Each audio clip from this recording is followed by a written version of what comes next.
Selamat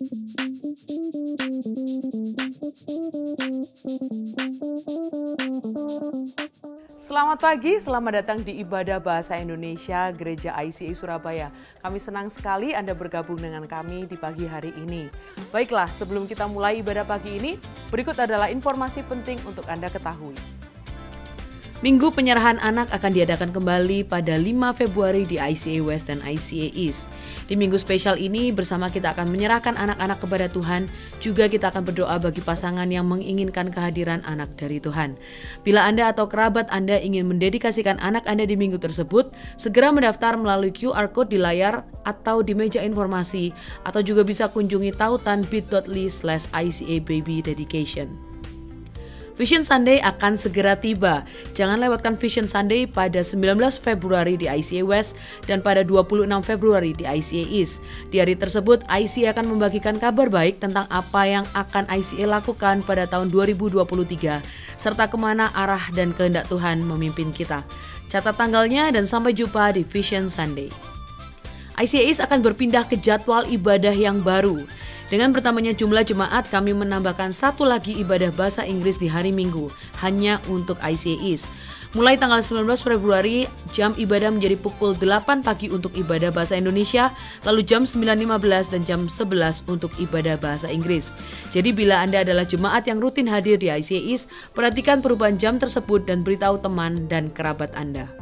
Dan bagi Anda jemaat ICA West ataupun ibadah online ICA, jadwal ibadah tidak berubah untuk saat ini, yaitu jam 8 pagi untuk ibadah bahasa Indonesia dan jam 10 pagi untuk ibadah bahasa Inggris.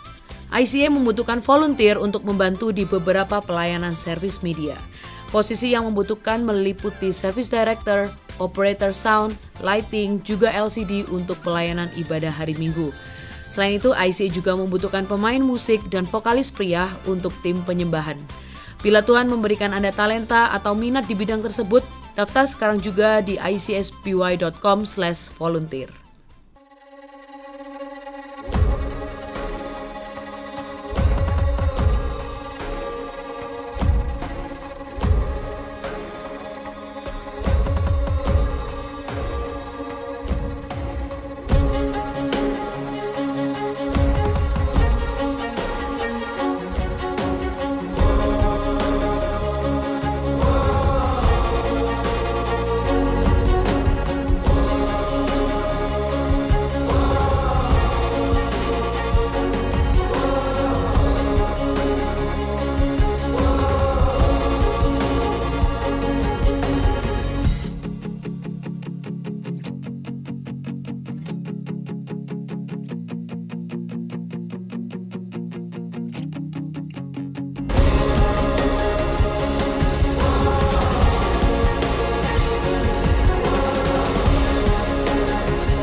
Shalom, selamat pagi, selamat datang dan bergabung bersama kami dalam ibadah ICA Bahasa Indonesia Online.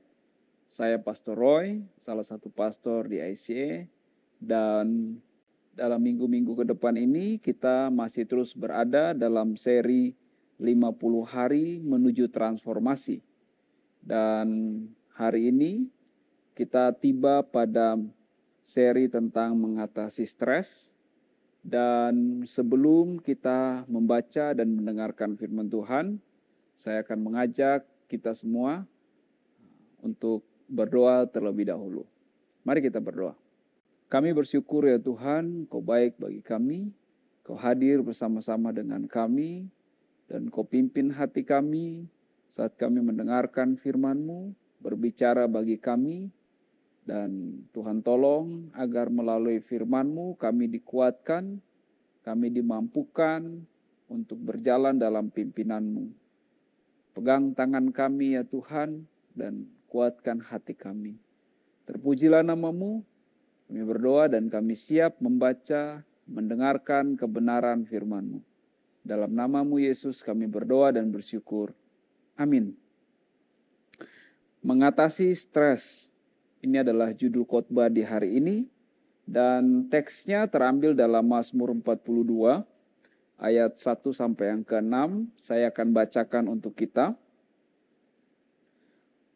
Untuk pemimpin biduan, nyanyian pengajaran Bani Korah. Seperti rusa yang merindukan sungai yang berair, demikianlah jiwaku merindukan Engkau ya Allah. Jiwaku haus kepada Allah yang hidup. Bilakah aku boleh datang melihat Allah? Air mataku menjadi makananku siang dan malam, karena sepanjang hari orang berkata kepadaku, di mana Allahmu? Inilah yang hendak ku ingat, sementara jiwaku gundah gulana. Bagaimana aku berjalan menuju dalam kepadatan manusia, mendahului mereka melangkah ke rumah Allah dengan sorak-sorai dan nyanyian syukur. Dalam keramaian orang-orang yang mengadakan perayaan. Mengapa engkau tertekan, hai jiwaku, dan gelisah di dalam diriku? Berharaplah kepada Allah, sebab aku akan bersyukur lagi kepadanya, penolongku dan Allahku. Bapak Ibu, saudara-saudara sekalian, dunia tempat di mana kita huni saat ini adalah dunia yang berbeda dari dunia sebelum kejatuhan. Dunia yang telah jatuh ke dalam dosa adalah dunia yang tidak mudah untuk dihuni oleh orang-orang beriman dalam Kristus. Sebab dunia yang telah jatuh dalam dosa tidak akan pernah mensupport pertumbuhan iman kita. Justru sebaliknya mengharapkan terjadinya iman yang stuck, merosot, lalu hilang. Karena itulah tujuan dari dunia yang telah jatuh ke dalam dosa. Sebagai orang-orang yang beriman, kerap kali hidup yang kita jalani berada pada situasi dan momen yang membuat iman kita terguncang dan menjadi frustrasi. Momen yang membuat kita menjadi orang percaya yang kemudian menjadi stres dan frustasi dalam menjalani hidup di dalam dunia ini adalah saat Allah absen dalam kesulitan hidup kita yang sedang kita alami. Ini adalah momen terberat bagi hidup dan iman kita sebagai orang-orang percaya. Ada sebuah peribahasa, mujur tak dapat diraih, malang tak dapat ditolak. Ini adalah sebuah peribahasa yang mungkin dapat menggambarkan keadaan yang pernah dialami oleh sebuah keluarga. Ada seorang kepala keluarga dalam perjalanannya sebagai bisnismen. Dia terpanggil untuk menjadi hamba Tuhan. Lalu kemudian dia pergi bersekolah di seminari. Dan setelah dia bersekolah bersama istri dan anak-anaknya, mereka diutus untuk menjadi gembala di sebuah gereja lokal di tempat yang di desa yang kecil. Dan dalam pelayanan mereka, yang tadinya seorang pengusaha kini menjadi seorang rohaniawan, income mereka merosot dengan tajam. Income mereka merosot bukan karena mereka hidup mewah, bukan karena mereka foya-foya, tetapi karena mereka punya hati yang penuh belas kasihan untuk menolong orang lain. Hal itu berdampak kepada keadaan ekonomi yang kemudian mulai morat-marit, hidup yang tidak mudah, lalu kemudian tidak lama suaminya ini meninggal, ditabrak pada saat menolong orang yang sedang mengalami tabrak lari. Ini sungguh sangat ironis. Di tengah-tengah keadaan ini, sang istri masih terus percaya bahwa Tuhan memanggil mereka. Belum lama setelah itu, rumah tangga dari anak perempuan keluarga ini kemudian hancur. Sang anak kemudian bercerai. Tidak lama setelah dia pulang ke rumah, dia mendapati anaknya menggigil. Dan ketika dibawa, ternyata anaknya kecanduan obat-obat terlarang. Dalam keadaan-keadaan seperti ini, dia mulai goyah. Hingga akhirnya sang istri terkena gagal ginjal. Dalam keadaan yang sungguh-sungguh sangat menyakitkan, dia terbaring di rumah sakit.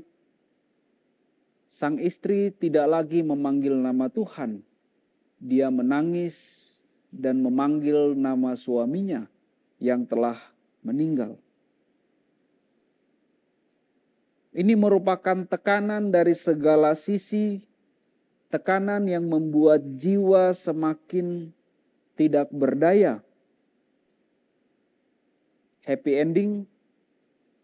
Tidak juga. Kita sebagai orang-orang yang bertuhan, kita tahu bahwa Tuhan mampu untuk menghindarkan segala sesuatu, baik itu bencana, kecelakaan, kerugian, sakit penyakit yang bisa terjadi dalam hidup kita. Tetapi Tuhan seperti tidak melakukannya. Bahkan terkesan membiarkan kita menderita, lalu muncullah pernyataan, "Di manakah Engkau Tuhan? Di manakah Engkau Tuhan? Di manakah Engkau Tuhan ketika aku menderita sakit penyakit yang tidak kunjung sembuh? Di manakah Engkau Tuhan saat kita dilukai oleh orang-orang tertentu? Di manakah Engkau Tuhan ketika kita kehilangan orang-orang yang kita cintai? Di manakah Engkau Tuhan ketika kita sedang mengalami musibah?" Inilah kenyataan hidup yang bisa dialami oleh siapa saja. Oleh engkau dan juga oleh saya. Pernahkah saudara merasa ditinggalkan Tuhan justru saat saudara sangat memerlukannya? Pernahkah engkau merasa Tuhan absen dalam hidupmu justru pada saat-saat engkau memerlukan bantuannya? Pernahkah doa-doamu tidak dijawab justru pada saat-saat mendesak, saat engkau benar-benar sedang membutuhkan pertolongan dari Tuhan? Sampai engkau dan saya kemudian frustrasi, lalu menjerit dalam hati dan mulut kita, "Di manakah Engkau Allah? Di manakah Engkau Tuhanku?" Seorang yang bernama James Bignon mengungkapkan isi hatinya dalam sebuah lagu berjudul "Answer Me, Sweet Jesus, I Need You Lord". Di sini dia menulis lirik-lirik yang menyatakan kehilangan kepada Tuhan. Dia bertanya kepada Tuhan, tetapi Tuhan tidak menjawab. Tuhan diam, dan yang didengar hanyalah tangisan kita, bukan jawaban Tuhan. Dan dalam bacaan kita dalam Mazmur 42 ini, bersama dengan orang-orang sebangsanya Israel, di sini kita melihat pemazmur dan umat Israel sedang mengalami yang namanya absennya Tuhan dalam kehidupan mereka. Di dalam kesulitan-kesulitan yang menghimpit hidup mereka, mereka membutuhkan Tuhan, tetapi Tuhan nampak sama sekali tidak terlihat. Pemazmur 42 melukiskan perasaan ingin sekali bertemu dengan Tuhan. Ini tergambar dari Mazmur ratapan yang dia tulis. Besar kemungkinan pemazmur dan orang-orang sedang berada dalam tanah pembuangan di Babel. Mereka ditawan dan hidup bertahun-tahun lamanya dalam keadaan tertekan, tertindas, dan selama bertahun-tahun pula dalam kesulitan, mereka terus berseru kepada Tuhan. tetapi bertahun-tahun juga Allah diam membisu. Bahkan tidak menampakkan sedikit pun kehadirannya di tengah-tengah umat. Seolah-olah umat itu telah ditinggalkan oleh Tuhan. Bayangkan kerinduan orang Israel, kerinduan pemazmur untuk berjumpa dengan Tuhan. Pemazmur mengungkapkannya dengan kata pertama pada ayat yang kedua, seperti rusa yang merindukan sungai yang berair. Demikianlah jiwaku merindukan Engkau, ya Allah.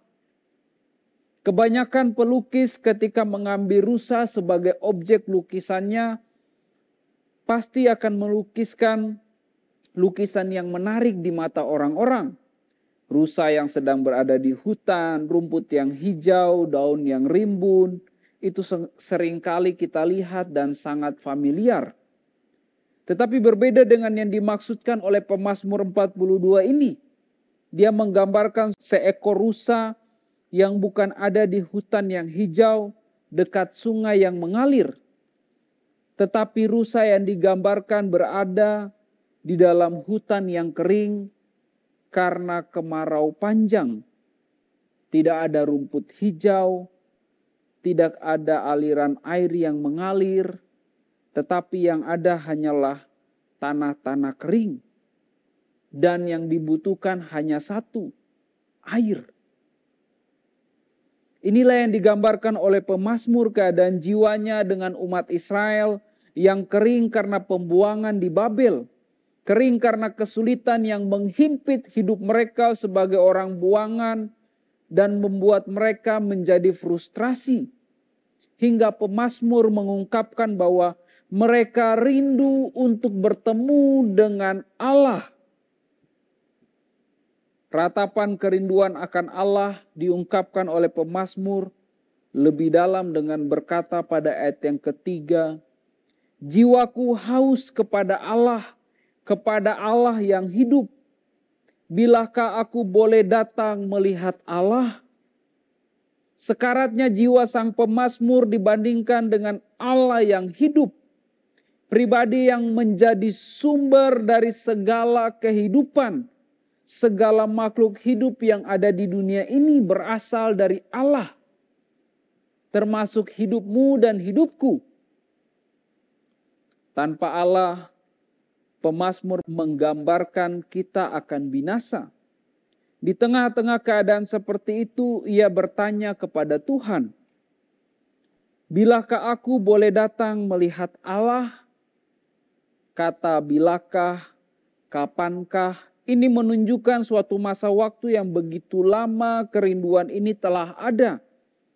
Dengan sebuah ungkapan, kapan Tuhan Engkau menunjukkan dirimu? Kapan Tuhan pertolonganmu tiba?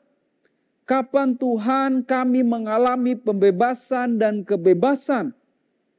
Kapan Tuhan kondisi ekonomi kami pulih? Kapan Tuhan aku sembuh dari sakit penyakit yang menggerogoti tubuhku? Kapan dan kapan Tuhan? Tidak ada nada klaim di sana, yang ada hanya memohon kepada Tuhan dengan menangis.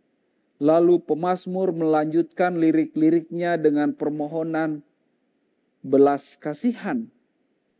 Ayat yang keempat, air mataku menjadi makananku siang dan malam, karena sepanjang hari orang berkata kepadaku, di mana Allahmu?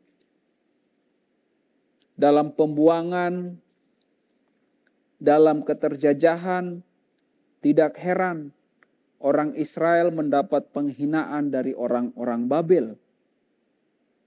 Juga dalam kepercayaan mereka, dan yang mengherankan bagi orang-orang Babel adalah orang Israel sudah dikalahkan. Itu berarti Allah mereka juga kalah kuat dengan dewa-dewa orang Babel. Tetapi mengapa mereka masih menanti-nantikan Tuhan? Ketika pemazmur dan orang Israel mencoba untuk terus beriman kepada Allah, mereka justru diejek dan ditertawakan. Kalau kita baca tadi dikatakan, di manakah Allahmu? Ini merupakan sebuah ejekan kepada mereka. Karena pemazmur tahu Allah Israel adalah Allah yang hidup, dahsyat dan maha kuasa. Namun Allah tidak bertindak apa-apa. Justru cemoohan orang-orang Babel menghancurkan hati mereka dan menggoyahkan iman mereka. Mereka mencari-cari perlindungan, tetapi Tuhan tidak nampak sedikit pun.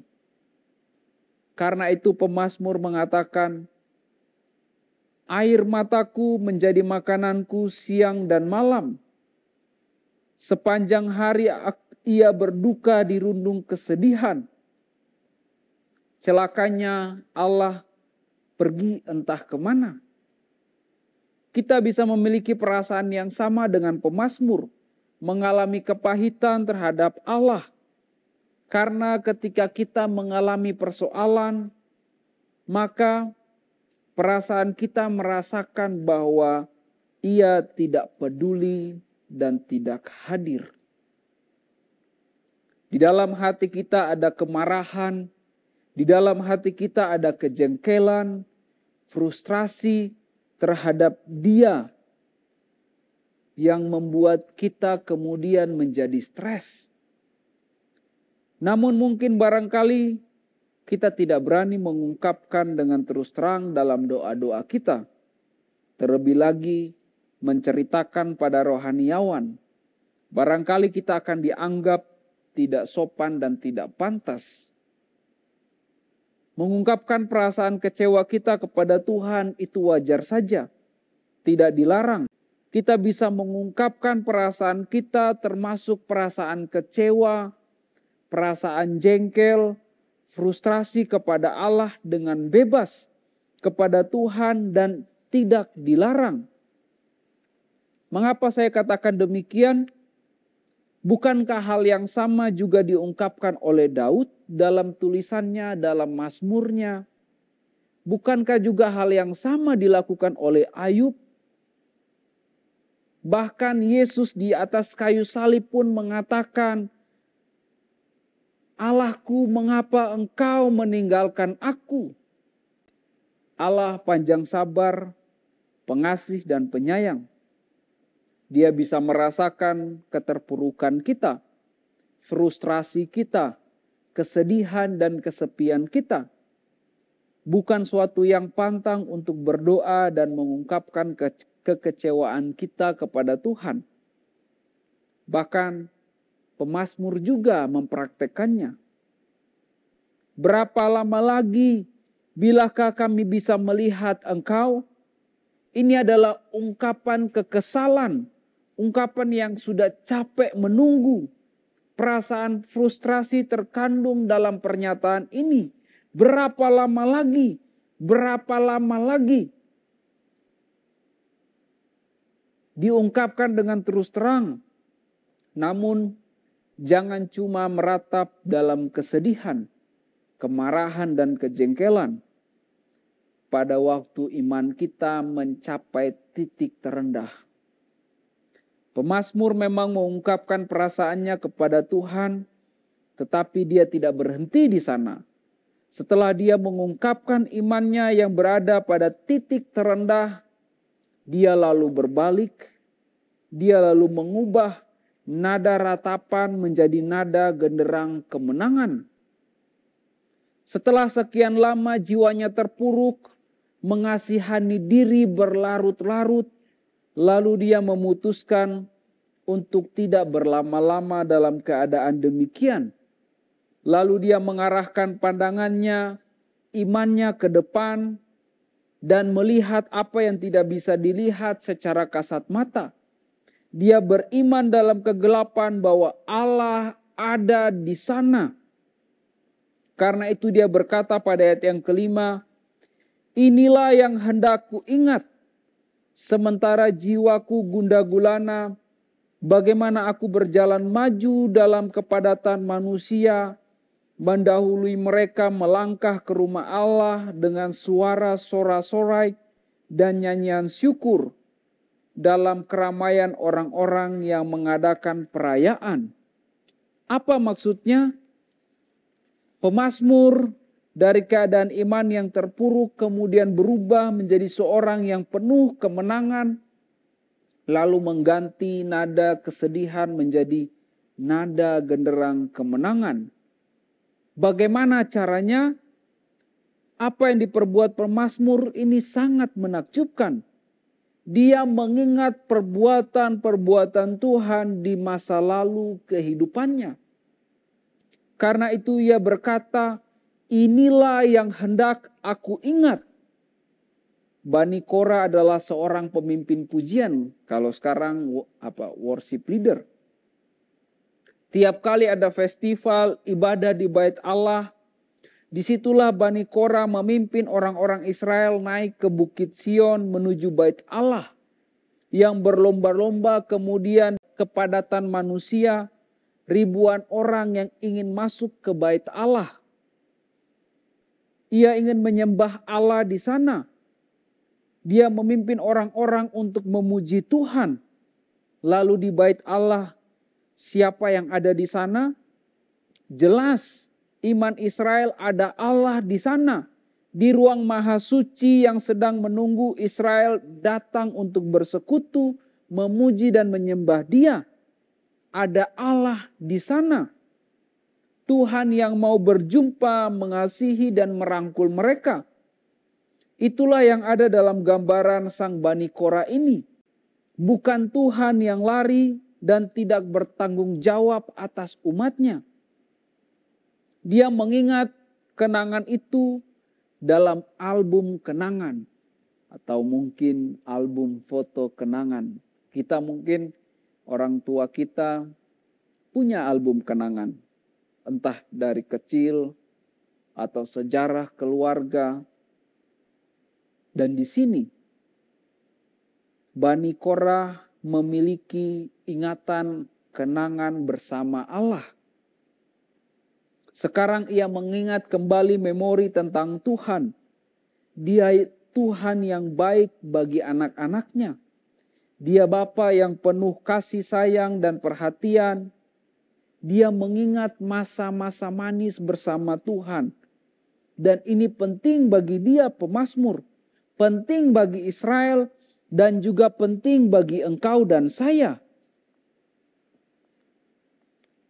Tentunya pada saat-saat kita mengalami musibah, mengalami kesulitan hidup, pada saat kita mengalami sakit penyakit, berbagai pergumulan hidup yang membuat kita menjadi stres, penting sekali untuk membuka kembali album kenangan kita bersama dengan Tuhan.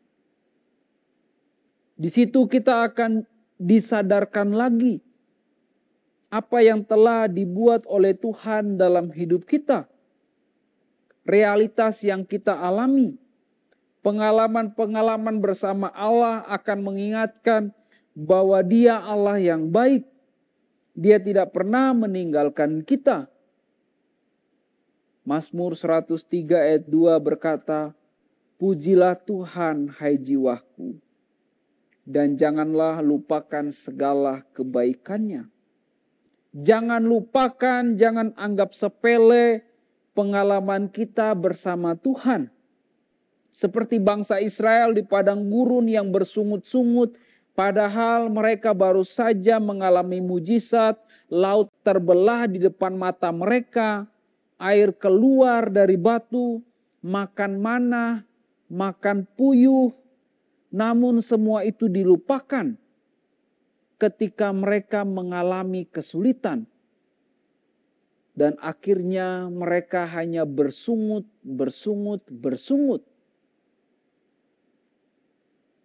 Saya punya file album kenangan sejak saya SD dan sejak saya lahir baru sebagai orang percaya waktu saya di Solo.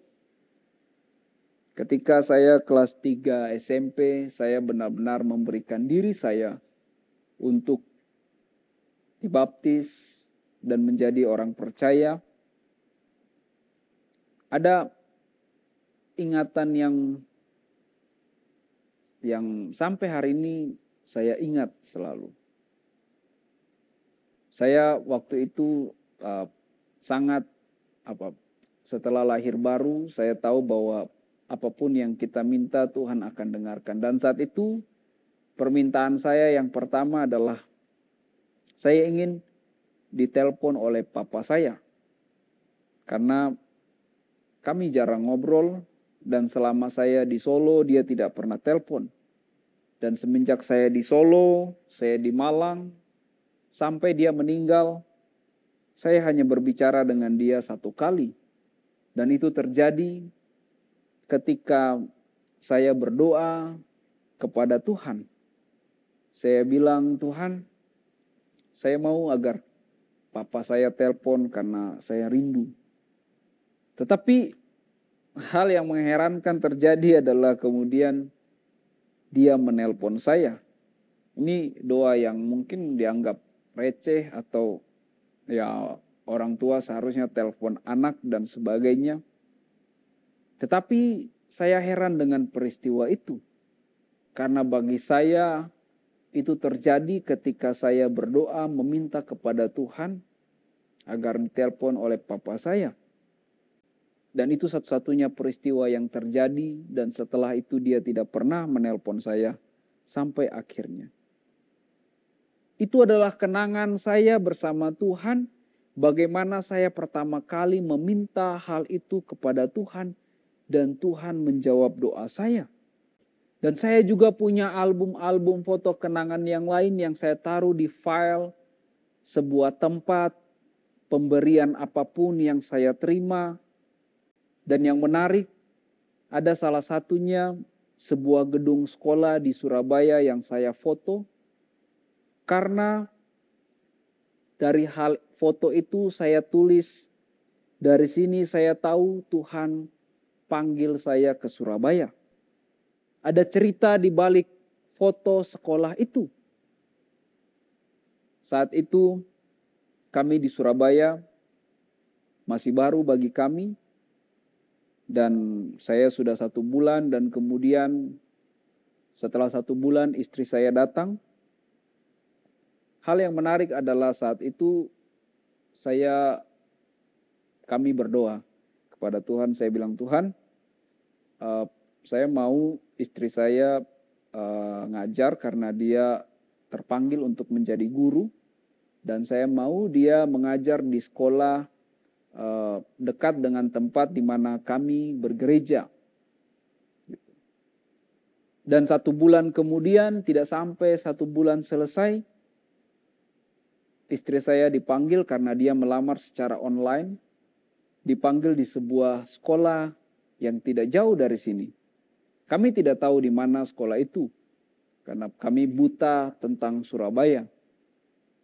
Tapi hal yang menarik ketika kami lihat di Google Map, itu jaraknya sangat dekat. Dan kemudian saya ambil foto sekolah itu, dan dalam file saya tulis, Tuhan panggil saya di Surabaya. Dan masih banyak foto kenangan kita bersama Tuhan yang saya simpan dalam file-file saya. Dan setiap kali saya melihat file-file foto-foto itu dengan tulisan yang saya taruh, itu adalah album kenangan perjalanan saya bersama Tuhan. Hati saya bergetar. Saat hidup saya mengalami kesulitan, saat hidup kami mengalami kesulitan, saya ingat album kenangan itu dan saya tidak bisa menyangkal bahwa Tuhan baik. Sudah hampir lebih dari 20 tahun saya mengikut Tuhan.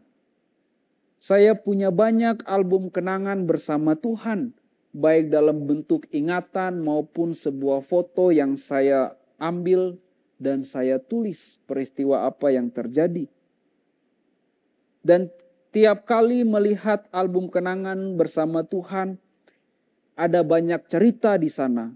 Ada banyak event, ada banyak momen di sana. Dan cuma satu beritanya dan tetap sama. Allah itu baik bagiku. Dalam album kenangan kita bersama Tuhan, mata rohani kita akan melihat betapa baiknya Tuhan bagi engkau dan saya. Ketika kita melihat kembali kenangan kita, perjalanan iman kita bersama Tuhan, iman kita dikuatkan. Buatlah album kenangan kita bersama Tuhan agar kita tidak pernah lupa bahwa Tuhan baik bagiku dan bagimu. Kalau kita membaca Alkitab zaman Perjanjian Lama, ketika mereka mengalami perjumpaan dengan Tuhan, mereka membuat tugu. Mereka membuat batu sebagai penanda perjumpaan dengan Tuhan. Begitu baik Tuhan saat kita melihat album kenangan kita bersama Tuhan. Saya mendorong kita semua untuk selalu mengingat kenangan kita, perjumpaan kita bersama Tuhan yang terus terjadi setiap hari. Agar saat kita berada dalam masa kesesakan, saat kita sedang berada dalam masa kesulitan, dan ketika kita melihat kembali kenangan kita bersama Tuhan, lalu kita berkata kepada diri kita, bagaimana mungkin saya di tengah-tengah kesulitan masih menyangkal Tuhan bahwa Ia kejam dan bahwa Dia meninggalkan aku, tidak akan pernah muncul dalam benak kita. Sebab album kenangan itu menjadi bukti pemeliharaan Tuhan. Dalam bangsa Israel, mereka mempunyai tabut perjanjian. Dan yang menarik, di dalam tabut perjanjian itu ada manah yang disimpan di sana. Itu menggambarkan ingatan mereka bagaimana Tuhan memberi mereka makan di padang gurun. Bagaimana Tuhan menolong mereka. Itu disimpan sebagai sebuah bentuk pengingat bahwa dalam keadaan apapun Tuhan akan memelihara hidup mereka. Bukankah hidup kita penuh dengan kenangan bersama Tuhan? Buka kembali saat kita sedang berada dalam keadaan frustrasi, marah, jengkel, stres kepada Tuhan yang seolah-olah membiarkan engkau dan saya tenggelam dalam masalahmu seorang diri. Ingat, engkau tidak sendiri. Saya tidak sedang berkata omong kosong. Tetapi lihatlah pengalaman kita bersama dengan Tuhan. Maka tidak ada satu kalimat pun yang cocok yang keluar dari mulut kita selain kita akan berkata Tuhan baik dan tetap baik bagiku. Itulah yang terjadi kepada pemazmur. Saat mengingat kenangannya bersama Tuhan, ia kembali bersemangat, percaya kepada Tuhan, dan beriman kepada Tuhan bahwa Tuhan tidak akan meninggalkan dia. Lalu yang terjadi, pemazmur menegur jiwanya pada ayat yang ke-6. Mengapa engkau tertekan hai jiwaku dan gelisah di dalam diriku? Berharaplah kepada Allah, sebab aku akan bersyukur lagi kepadanya penolongku dan Allahku. Selama ini dia hanya tenggelam dalam kesedihan, lalu bermain-main dengan perasaan kesulitan yang dia alami. Lalu perasaan itu membuat dia melupakan Allah yang telah dia kenal dengan baik dalam perjalanan hidupnya.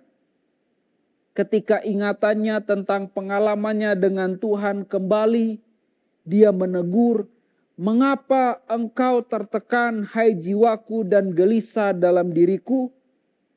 Lalu dia memproklamirkan pada jiwanya, berharaplah kepada Allah, sebab aku akan bersyukur lagi kepadanya penolongku dan Allahku. Inilah ungkapan iman yang penuh dengan kemenangan kepada Tuhan. Keterpurukan tidak membuatnya berhenti sampai di sana ketika dia menyadari bahwa Allah tidak demikian. yang terbukti dari ingatannya, kenangannya bersama Tuhan.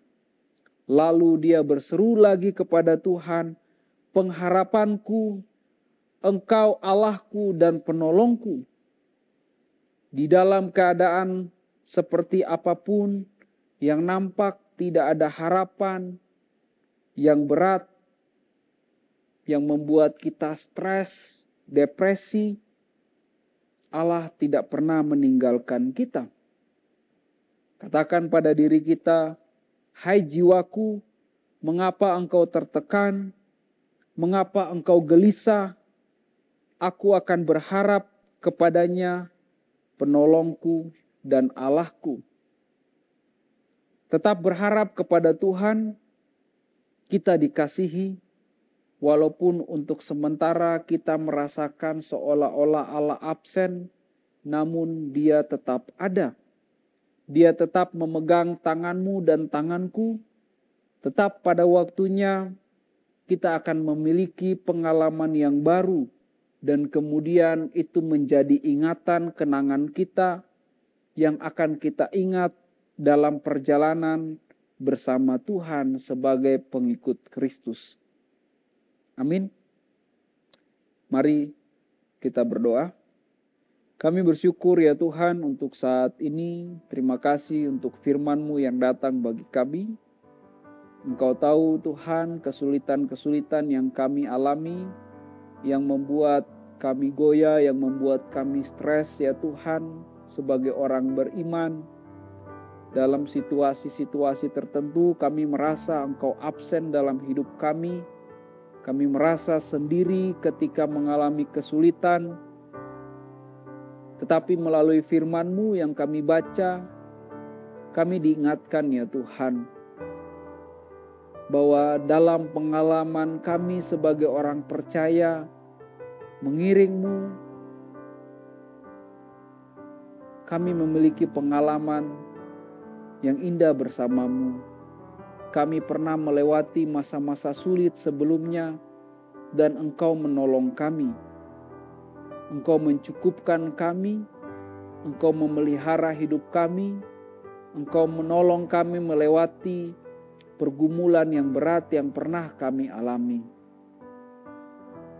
Dan ketika masalah, pergumulan apapun yang saat ini sedang terjadi, dan ketika kami stres dengan keadaan itu, kami mau melihat kembali ke belakang bagaimana Tuhan menolong kami, sehingga iman kami dikuatkan dan kami terus berjalan, dan kami percaya Tuhan memegang tangan kami dan Tuhan menolong kami melewati proses hidup yang tidak mudah di tengah-tengah dunia yang telah jatuh ke dalam dosa ini ya Tuhan.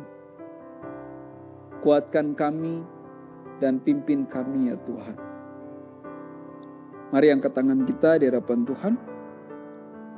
Tuhan memperlengkapi, memakai hidup kita melalui Roh Kudus untuk melakukan kehendak-Nya. Tuhan menuntun, memimpin, dan memampukan hidup kita melalui firman-Nya. Dengan pimpinan Roh Kudus, kita juga dimampukan untuk menjalani hidup kita untuk tujuan dan kemuliaan Allah. Allah sumber pengharapan dalam Yesus Kristus memenuhi hidup kita dengan penuh sukacita, penuh dengan damai sejahtera. Dan melalui Roh Kudus hidup kita penuh dengan pengharapan dan ucapan syukur dan menjadi saksi bagi dunia. Bagi Dialah kemuliaan sampai selama-lamanya. Tuhan memberkati engkau dan melindungi engkau. Tuhan menyinari engkau dengan wajah-Nya dan memberi engkau kasih karunia. Tuhan menghadapkan wajah-Nya kepadamu dan memberi engkau damai sejahtera. Dalam nama Tuhan Yesus kami berdoa dan bersyukur. Amin. Selamat hari Minggu, Tuhan Yesus memberkati dan sampai jumpa di ibadah selanjutnya. Kami senang Anda bergabung dengan ibadah ICA hari ini. Selamat berakhir pekan dan sampai jumpa minggu depan. Tuhan berkati Anda dan keluarga. Minggu penyerahan anak akan diadakan kembali pada 5 Februari di ICA West dan ICA East. Di minggu spesial ini bersama kita akan menyerahkan anak-anak kepada Tuhan. Juga kita akan berdoa bagi pasangan yang menginginkan kehadiran anak dari Tuhan. Bila Anda atau kerabat Anda ingin mendedikasikan anak Anda di minggu tersebut, segera mendaftar melalui QR Code di layar atau di meja informasi, atau juga bisa kunjungi tautan bit.ly/ICA Baby Dedication. Vision Sunday akan segera tiba. Jangan lewatkan Vision Sunday pada 19 Februari di ICA West dan pada 26 Februari di ICA East. Di hari tersebut, ICA akan membagikan kabar baik tentang apa yang akan ICA lakukan pada tahun 2023, serta kemana arah dan kehendak Tuhan memimpin kita. Catat tanggalnya dan sampai jumpa di Vision Sunday. ICA East akan berpindah ke jadwal ibadah yang baru. Dengan bertambahnya jumlah jemaat, kami menambahkan satu lagi ibadah bahasa Inggris di hari Minggu, hanya untuk ICA East. Mulai tanggal 19 Februari, jam ibadah menjadi pukul 8 pagi untuk ibadah bahasa Indonesia, lalu jam 9.15 dan jam 11 untuk ibadah bahasa Inggris. Jadi bila Anda adalah jemaat yang rutin hadir di ICA East, perhatikan perubahan jam tersebut dan beritahu teman dan kerabat Anda. Dan bagi Anda jemaat ICA West ataupun ibadah online ICA, jadwal ibadah tidak berubah untuk saat ini, yaitu jam 8 pagi untuk ibadah bahasa Indonesia dan jam 10 pagi untuk ibadah bahasa Inggris. ICA membutuhkan volunteer untuk membantu di beberapa pelayanan service media. Posisi yang membutuhkan meliputi service director, operator sound, lighting, juga LCD untuk pelayanan ibadah hari Minggu. Selain itu, ICA juga membutuhkan pemain musik dan vokalis pria untuk tim penyembahan. Bila Tuhan memberikan Anda talenta atau minat di bidang tersebut, daftar sekarang juga di icsby.com/volunteer. Kelompok kecil adalah cara terbaik untuk terhubung dan bertemu dengan lebih banyak teman di ICA. Apabila Anda belum tertanam dalam komunitas Go Group di ICA, silakan kunjungi website ICA atau buka dari aplikasi Church Center untuk menemukan Go Group yang tepat bagi musim kehidupan Anda saat ini. Mari bertumbuh melalui Go Group. ICA Prayer Service diadakan setiap hari Selasa pada pukul 6.30 sampai 7.30 malam lewat Zoom. Anda bisa mengunjungi Instagram kami @ICSBY untuk mendapatkan meeting ID-nya. Mari menyembah dan berdoa bersama. Memberikan persembahan menjadi semakin mudah. Silakan scan QR Code di layar dengan menggunakan aplikasi bank Anda atau kunjungi icsby.com/giving untuk informasi lebih lanjut. Kami rindu untuk bisa mendoakan Anda. Bagikan pokok doa Anda melalui tautan bit.ly/ICA Prayer Online dan bersama kita melangkah dan percaya bahwa Tuhan bekerja. Ikuti sosial media ICA Surabaya di YouTube, Facebook, Instagram, dan Spotify. Anda dapat menemukan berbagai informasi, playlist musik, video, renungan, dan lainnya.